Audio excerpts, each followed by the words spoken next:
Chairman Gilbert town نصرت اللہ کی زیر صدارت تارکینی کونسل کے ایک اجلاس کا انعقاد کیا گیا اور اجلاس میں مظلوم فلسطینیوں پر اسرائیل کی بربریت اور جارحیت اور بے گناہ شہریوں پر اندھا دھند بمباری سے معصوم بچے اور عورتوں کو جہاں شہادت ہو رہی ہے اس پر شدید مذمت کی گئی اور غم و غصے کا اظہار کیا گیا۔ چیئرمین گلبرٹ ٹاؤن نصرت اللہ کی زیر صدارت کونسل کے اجلاس کا انعقاد کیا گیا۔ اجلاس میں جہاں اراکین کونسل بڑی تعداد میں موجود تھے وہیں director parks Nadeem Hanif, director sanitation Waqar اور جبکہ دیگر بلدیاتی افسران نے شرکت کی۔ اجلاس میں فلسطین میں اسرائیل کی جانب سے بے گناہ شہریوں پر اندھا دھند بمباری اور اس کے نتیجے میں معصوم بچوں، خواتین،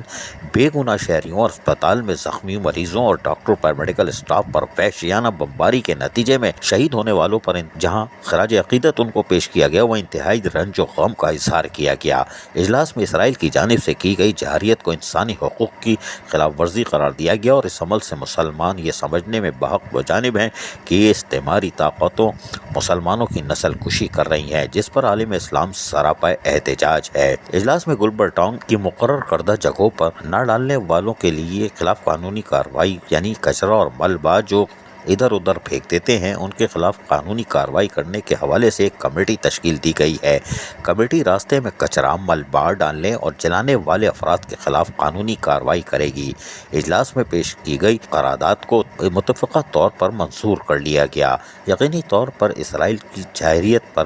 کھلم کھلا جو جارحیت کی جا رہی ہے اس پر گلبرٹ ٹاؤن کا سراپا احتجاج ہونا بالکل درست اقدام ہے اور اس کی جتنی مذمت کی جائے کم ہے۔ تاہم گلبرٹ ٹاؤن کو گرین اینڈ کلین بنانے کے لیے اب کوڑے کرکٹ ملبہ کو ادھر ادھر پھینکنے والوں کے خلاف اور جلانے والوں کے خلاف جو بھرپور کارروائی ہوگی اس سے یقیناً گلبرٹ ٹاؤن میں نمایاں ہوگا، وہیں پر لوگوں کو ایک صحت مند ماحول کی فراہمی کو بھی یقینی بنایا جا سکتا ہے۔ عزیز عارف، KBS بلدیاتی نیوز کراچی۔ ایسی ہی خوبصورت ویڈیوز فیوچر میں حاصل کرنے کے لیے ریڈ بٹن پر کلک کر کے اور بیل آئیکن کو پریس کر کے ہم سب کے سبسکرائبر بننا مت بھولیے۔